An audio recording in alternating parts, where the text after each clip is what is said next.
This is not a battlefield recap. This is a decision story, what it protected and what it cost.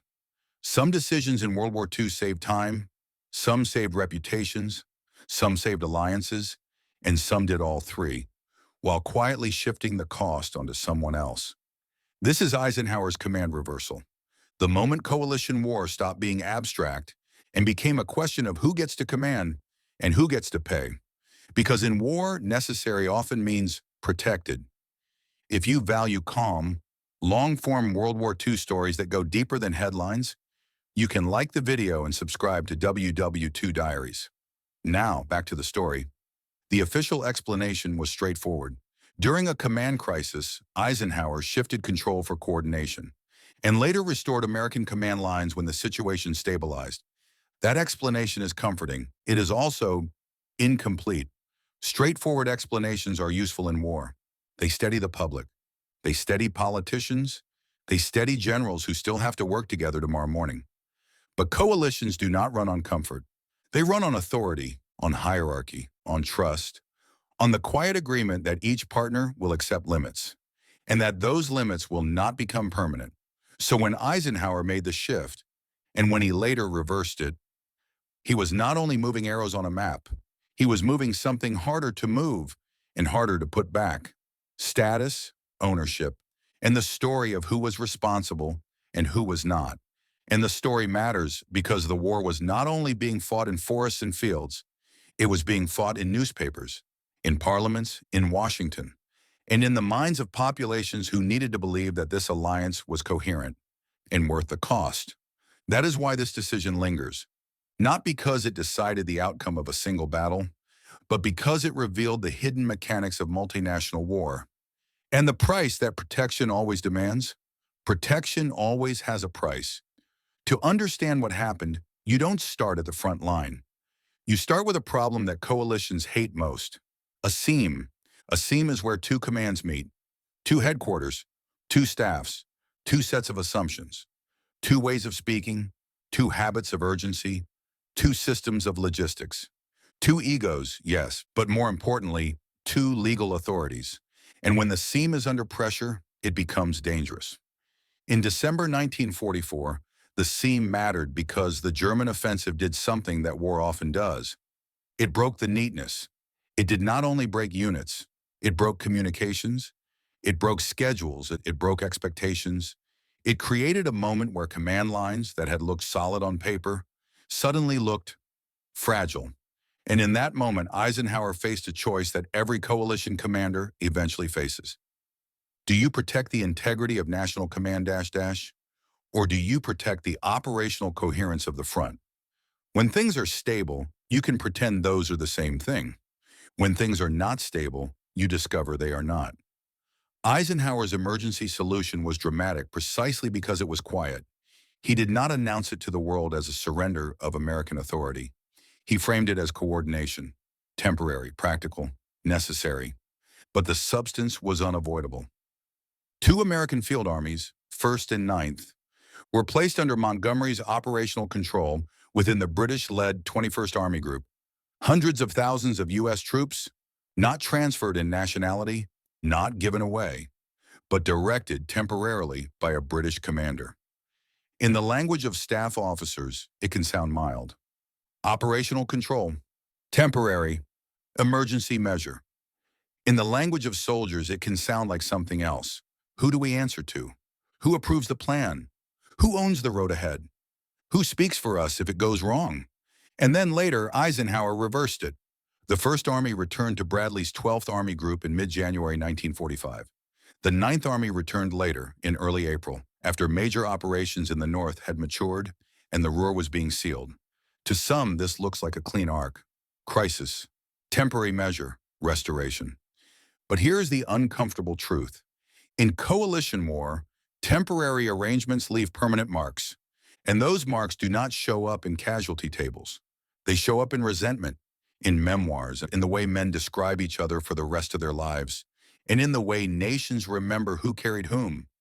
So if we are going to understand Eisenhower's reversal, we have to look at it in the right frame. Not who was right, not who was arrogant, not who deserved credit, We have to look at what the decision was designed to protect, and then we have to follow where the cost went, because that is the pattern. Protection always has a price. Now step back.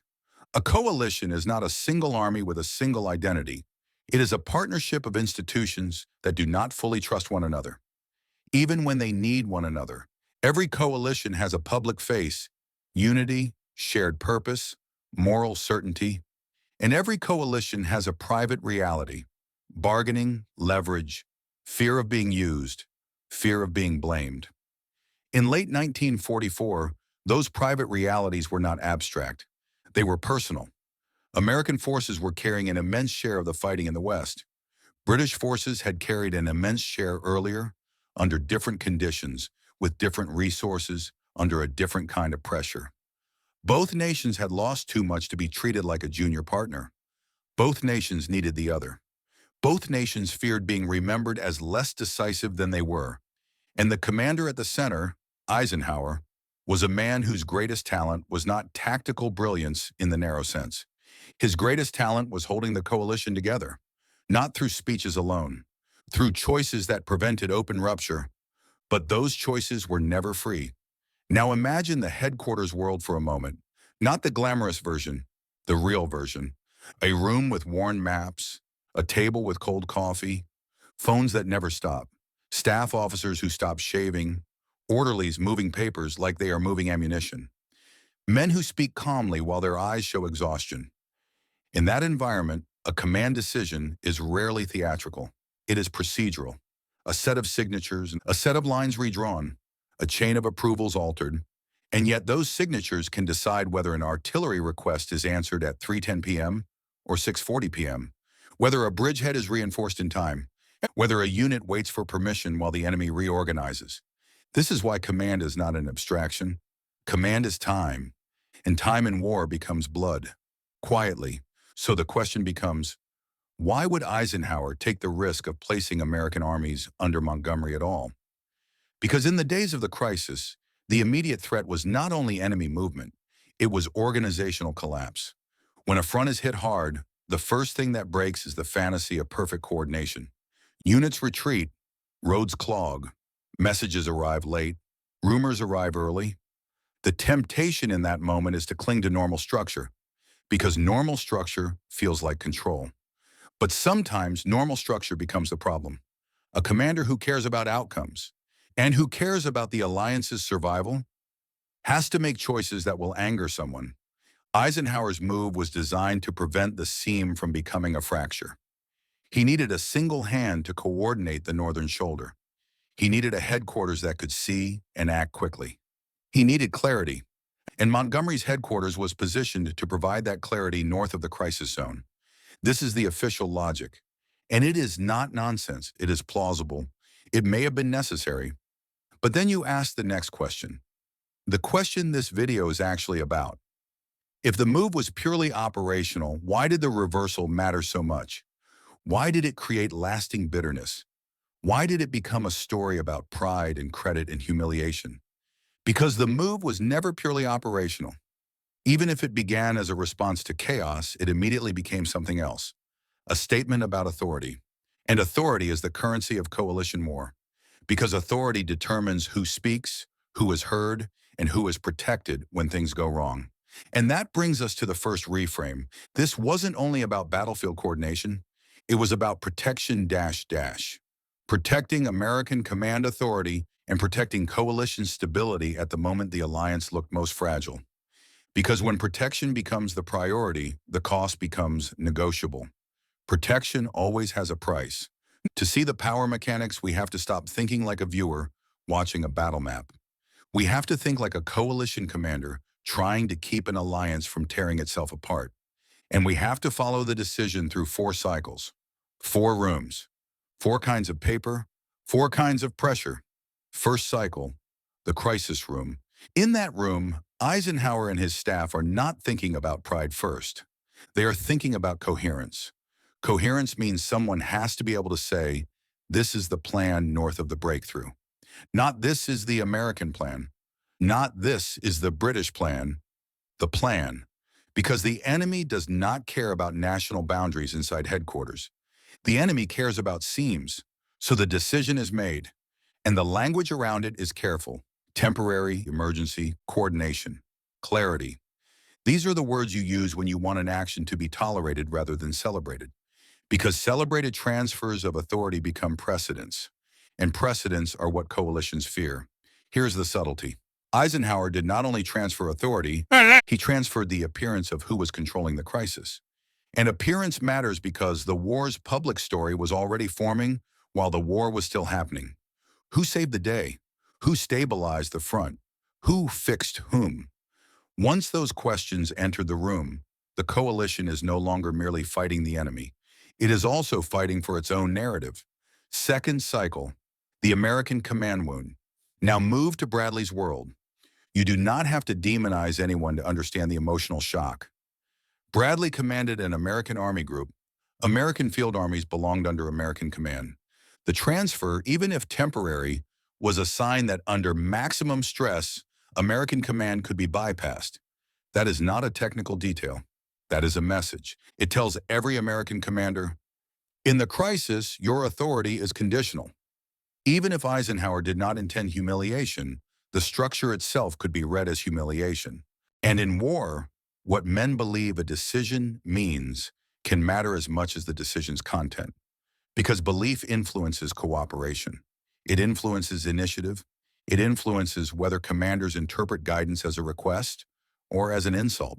Now the wounded authority does not stay contained. It travels. It travels to staff officers. It travels to liaison officers. It travels to politicians through private conversations. It travels to the press through tone, because the press can read tension even when it is not stated. And once the wound exists, everything that happens next is interpreted through it. If a British headquarters makes a request, it can be heard as reasonable, or it can be heard as domination. If an American headquarters protests, it can be heard as principled, or it can be heard as whining. Coalition friction is often not about the action itself. It is about the meaning assigned to the action. And in this moment, the meaning was unavoidable. American armies were being directed by a British commander. Third cycle, the public narrative spark. Now move to Montgomery's world. Montgomery was not a man who handled ambiguity quietly. He believed in clarity of message. He believed in public confidence. He believed and often said that morale and narrative were operational factors. But narrative, once released, can injure alliances. In early January 1945, Montgomery's public comments about the battle, delivered with the press present, landed in the American command like a match in dry grass. Because timing matters.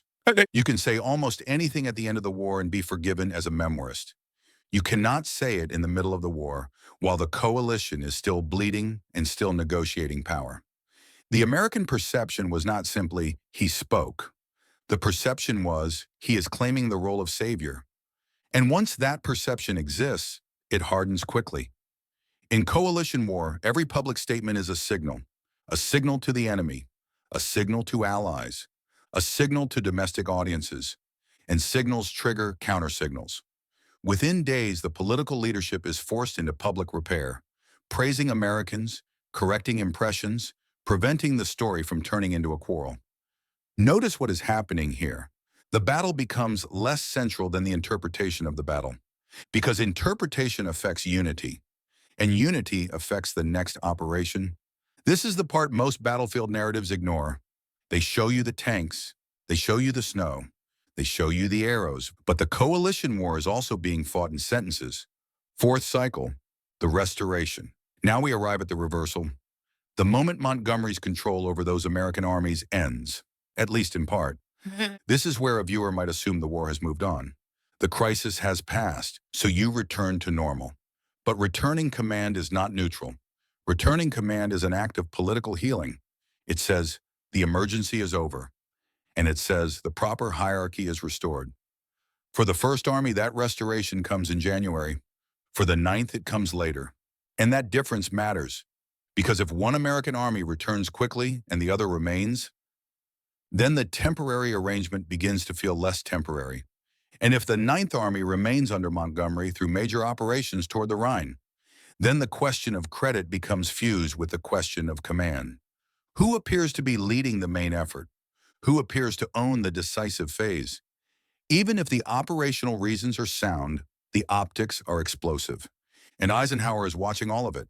He is watching battlefield realities, and he is watching political realities, and he is watching personality realities, because coalition war is, unavoidably, a war of institutions led by men. He has to prevent the alliance from tearing itself in public. So the restoration becomes not only a return to a chart, it becomes a containment of damage. And here the pattern returns. Protection always has a price. Now we move into the heart of the story. What did this reversal protect? On the surface, it protected coordination. During the crisis, a reorganized chain of command could stabilize a dangerous moment. But that is not the deeper protection. The deeper protection was American command authority and coalition stability, and quietly the control of credit, blame, and the public story of the war. Because in coalitions, stories are not decorations, stories are armor. They protect governments from backlash. They protect commanders from political consequences. They protect nations from feeling used. And in late 1944 and early 1945, everyone needed protection. Eisenhower needed to protect the idea that the Allied command was coherent. Bradley needed to protect the dignity of American operational authority. Montgomery needed to protect the impression that Britain was not merely supporting, but leading with competence and purpose. Churchill needed to protect domestic confidence. Roosevelt needed to protect American belief in the war's direction. Each protection motive is understandable. None of them is purely selfish. But when they collide, the collision creates friction, and friction is what frontline soldiers pay for. Now let's talk about cost, because cost is the part that disappears. When histories discuss coalition command, the cost often becomes abstract. Tension, disagreement, personality clash. Those words are convenient because they keep the cost in the realm of emotion rather than consequence. But the real cost is not only emotional, it is procedural. Procedural cost looks like this. A decision that should take 15 minutes takes 2 hours because it must pass through an additional headquarters. An operation that could move at dawn waits until midday because the boundary of responsibility is unclear. A supply request is delayed because someone is unsure which channel is correct today. And you might think these are small things, but war is built out of small things. War turns small delays into lost opportunities. War turns lost opportunities into more fighting. War turns more fighting into more dead. Quietly. This is why command friction is not a footnote. It is a casualty multiplier. Not dramatic, not cinematic, but real. Imagine a staff captain, American, working through the night. He is not thinking about Montgomery's press conference. He is not thinking about national pride.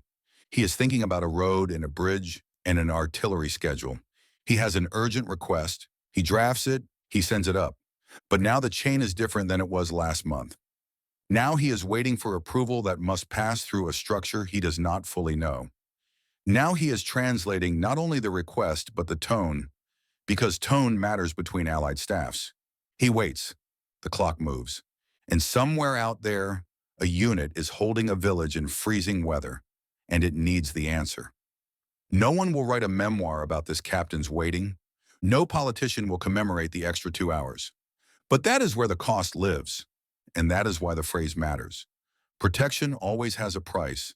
Now, to keep this honest, we have to admit something. Not every cost can be measured, and not every cost can be assigned. We cannot say, this specific death happened because the command line changed. That would be irresponsible, but we can say something that is both accurate and unsettling. When command becomes friction, soldiers pay the friction tax. They pay it in exhaustion. They pay it in delayed support. They pay it in confusion. They pay it in the sense that the people above them are arguing about ownership while they are trying to survive. Now, you might be tempted to reduce this story to ego. Eisenhower versus Montgomery, Bradley versus Montgomery, Americans versus British. That is the easy frame, but it is not the most useful frame, because ego is not the real engine here. Protection is. Protection of authority, protection of unity, protection of the story. And the story matters because after the war, the story becomes policy. It becomes how alliances are rebuilt. It becomes how governments defend their choices. It becomes how future wars are justified. So this decision, while made in a winter crisis, echoes far beyond that winter. Now we come to the second major reframe. By now, you might think this was a decision about winning faster, but the pattern suggests something else. The quiet goal wasn't victory, it was control. Control of authority, control of credit, control of blame. And once blame becomes the concern, truth becomes flexible. Protection always has a price. Let's slow down and look at control, because control is the word that makes people uncomfortable. Control doesn't mean tyranny. It doesn't mean conspiracy. It means something more ordinary and therefore more powerful. It means deciding what counts as success and who gets to define it. When Eisenhower placed American armies under Montgomery during the crisis, he was controlling chaos. But he was also creating a vulnerability if the public story became Montgomery saved the Americans. Then American authority, military and political, would be bruised. And in an alliance, bruised authority becomes future leverage. So the reversal and the timing of the reversal are not merely operational. They are protective. They protect the American command system from becoming a supporting actor in its own war. They protect the coalition from becoming a public argument that the enemy could exploit. And they protect Eisenhower's position as the coalition commander who must remain above national competition while managing it constantly. Now consider Montgomery's perspective. If you are Montgomery, you could believe, sincerely, that your approach, your caution, your clarity saved a fragile situation. You could believe that your responsibility was to communicate confidence to the public. You could believe that American leaders were sensitive, overly sensitive, to any suggestion that Britain mattered. And you could also believe that history was already writing you out of the decisive narrative. In that frame, public messaging becomes a form of defense. Not only defense of pride, but defense of national contribution. This is why the press conference moment mattered so much. Not because words are more important than battles, but because words decide how battles are remembered, and memory becomes power. Now consider Bradley's perspective. Bradley was not only a general, he was an embodiment of American operational authority. To him, the transfer could feel like an indictment, not of his courage, but of his capacity. And if the transfer was then followed by public messaging that sounded self-congratulatory, it would feel like humiliation layered upon necessity. Humiliation is a dangerous emotion in war. Humiliation makes people cooperate less. It makes them interpret generosity as manipulation. It makes them remember kindness as calculation. And alliances cannot survive if humiliation becomes a habit. This is why Eisenhower had to reverse the arrangement when he could. Not only because the crisis had stabilized, but because the coalition wound was widening. A coalition wound does not show up on a map. It shows up in how men speak about each other in private, in how quickly they return calls, in how much they trust liaison officers, in how they interpret orders, whether they see them as guidance or interference. Those are not soft details, and those are operational details because trust is operational. Now consider the Ninth Army, because the Ninth Army is where the story becomes even more revealing. The Ninth remained under Montgomery's operational control longer than the First. That was not random. There were practical reasons: geography, the alignment of the Northern Front, the planned drives toward the Rhine. If you are trying to maintain coherence, you don't shift boundaries every week. Boundaries create seams. Seams create risk. So you keep the structure stable for major operations. This is the operational logic, but the political logic shadows it. Because the longer the Ninth Army remains under Montgomery, the more the optics harden. It begins to look like the British-led Army group owns the northern main effort, and the American-led group owns something else. And that matters because in 1945, the question of main effort was also a question of who ends the war, who reaches the decisive terrain, who crosses the river first, who takes the great industrial region, who appears as the force that finished it. Again, not a battlefield recap, a narrative recap. Who finishes it is who gets remembered as most decisive. And in coalition war, decisiveness becomes political capital. So the Ninth Army's extended placement under Montgomery becomes part of the same story. Protection of operational coherence? Yes. but also protection of coalition balance. A coalition must constantly manage the perception that each partner is essential. If one partner appears to be merely assisting, resentment grows. If one partner appears to be dominating, resentment grows. The coalition must live in a narrow corridor where both feel respected. That corridor is difficult even in peace. In war, it is nearly impossible, which is why Eisenhower's job was so psychologically heavy. He wasn't just commanding armies, he was commanding relationships. And relationships have costs. Protection always has a price. Now let's move from headquarters mechanics to the deeper human consequence, because the cost target here is not theoretical. It falls on frontline soldiers in the 1st and 9th U.S. Armies, in confusion, delay, and the quiet friction that war always converts into casualties. It also falls on the alliance itself, in resentment that did not disappear when the shooting did. How does resentment survive a war? It survives because wars end, but narratives do not. After the war, men sit down and write.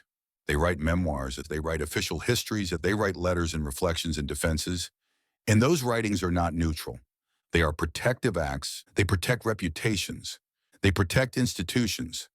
They protect national pride. And the more complex the truth, the easier it is to shape.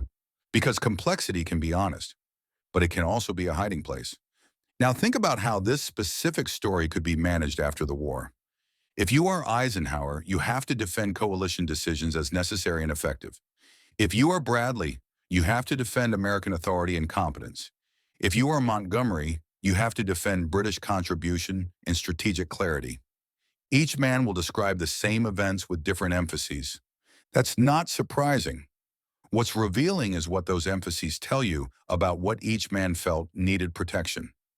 Eisenhower tends to protect the concept of unity. Bradley tends to protect the concept of proper command and fairness. Montgomery tends to protect the concept of his own indispensability in his interpretation of events. Those are not merely personal, they are institutional, because each man represents a system, and systems protect themselves. This is why the third reframe matters. This is how institutions protect themselves. The cost moves downward, and later memory is managed the same way. Protection always has a price. Now we are in the final portion of the story. We've established what the move protected. Now we have to ask who carried it. Because if you listen carefully to the official language, you will notice something. It is very good at describing necessity. It is less good at describing consequence. It will tell you about coordination. It will tell you about clarity. It will tell you about stabilizing a crisis. It will rarely tell you about the emotional cost inside headquarters. It will rarely tell you about the subtle operational cost of friction. And it will almost never tell you about the cost in trust, because trust is not a statistic. But trust is the difference between a coalition that can improvise together and a coalition that must negotiate every improvisation. In January 1945, that trust was strained, and once strained, it does not magically heal. Not when the war is still going, not when casualties are still arriving, not when politicians are still listening, not when each nation is already thinking about the post-war world. Because make no mistake, by early 1945, the war was not only about defeating Germany, it was also about positioning for what comes after. Spheres of influence, occupation zones, prestige, national stories. And in that environment, a decision about who commands whose armies becomes part of post-war leverage, whether anyone admits it or not.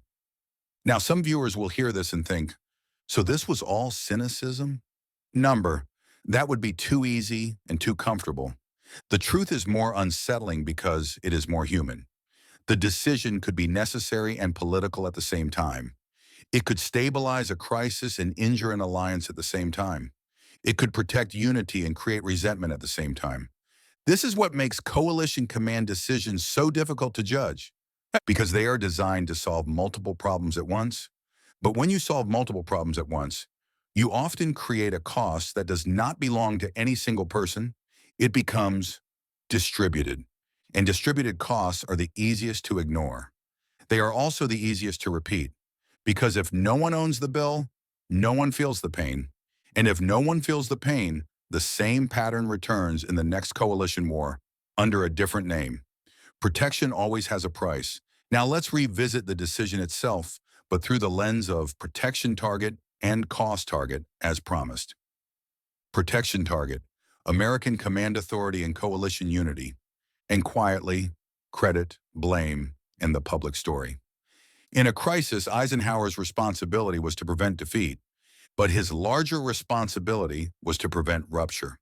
A rupture between nations in the middle of a world war is not a disagreement. It is a strategic disaster. So when he moved command lines, he was protecting more than a front. He was protecting the alliance's ability to continue. And yet, in protecting the alliance, he had to protect the idea that America remained in charge of American forces. Because America was not only a partner. America was the growing center of power in the West.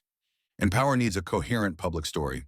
If the public story becomes, America had to be rescued, then political support becomes more complicated.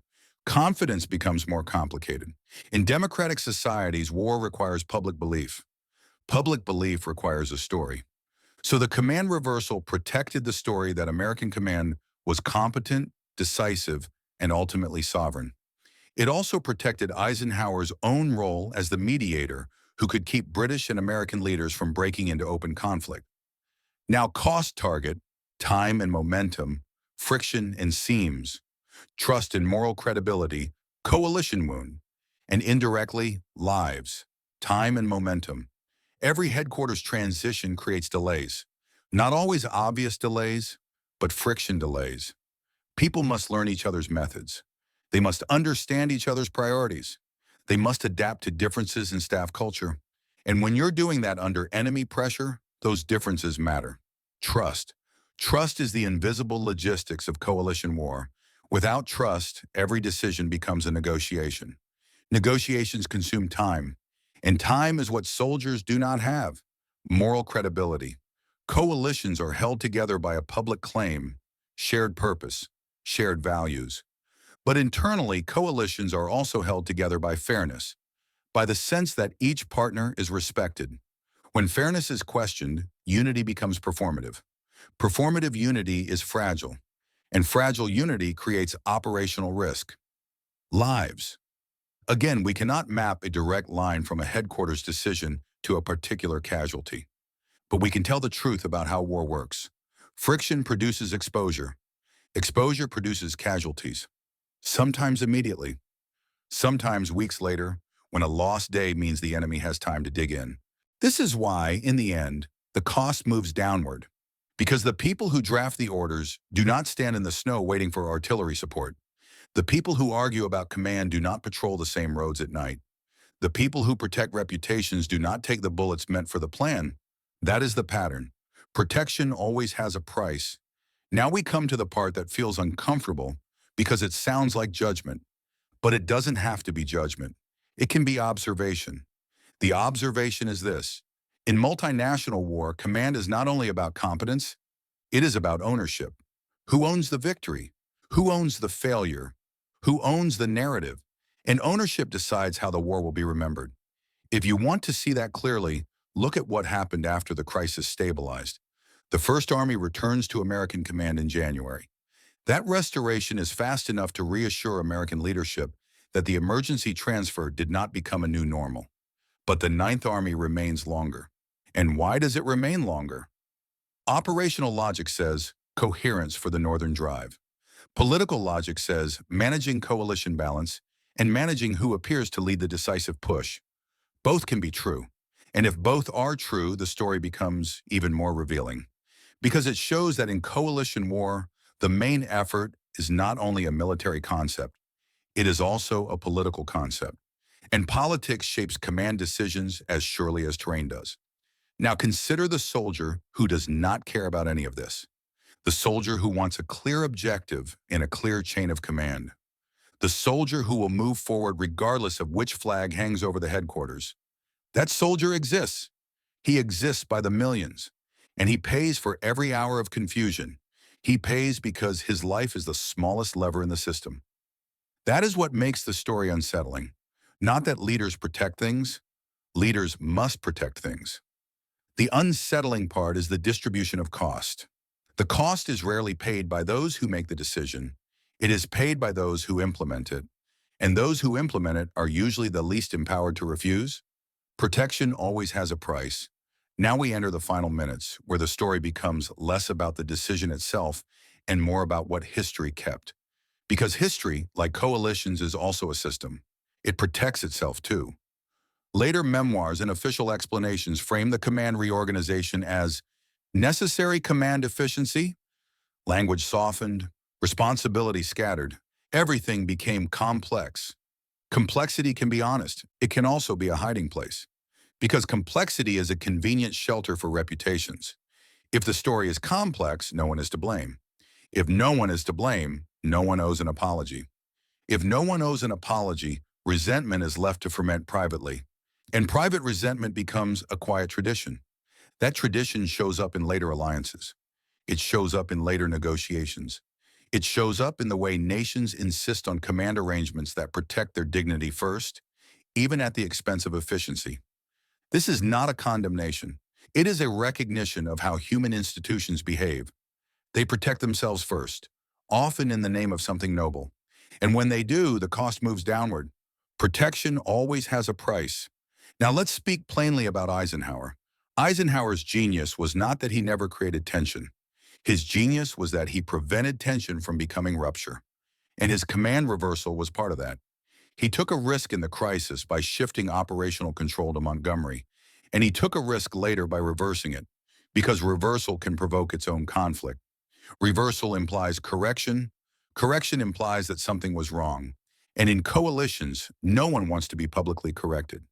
So Eisenhower had to restore authority without humiliating the partner who had held it. That is delicate. It requires careful language, careful timing, careful face-saving. This is why command decisions are also diplomatic decisions. And diplomacy always has a cost. Sometimes the cost is speed. Sometimes the cost is clarity. Sometimes the cost is emotional truth, because you cannot say what everyone thinks without breaking unity. That is why coalition wars are exhausting at the top. Not because the enemy is easy, but because the allies are fragile. Fragile not in courage, fragile in pride. Now let's speak plainly about Montgomery. Montgomery was a brilliant commander in some respects, and a deeply aggravating ally in others. He had strong convictions about method. He also had strong convictions about being right. Those qualities can be valuable in battle. They can be toxic in a coalition, because coalitions require humility even when you are correct. And humility was not Montgomery's habit. So when his public messaging seemed to elevate his role, the wound widened. Even if he believed he was doing something necessary, reassuring the public. The effect was to make Americans feel used, and used partners do not cooperate generously. They cooperate cautiously. Caution creates friction. Friction creates cost. Protection always has a price. Now let's speak plainly about Bradley. Bradley represented an American officer culture that valued competence, steadiness, and the legitimacy of a clear chain of command. He did not need to be flamboyant. He needed to be respected. When the chain of command shifted, he saw it not only as an emergency measure, but as a signal.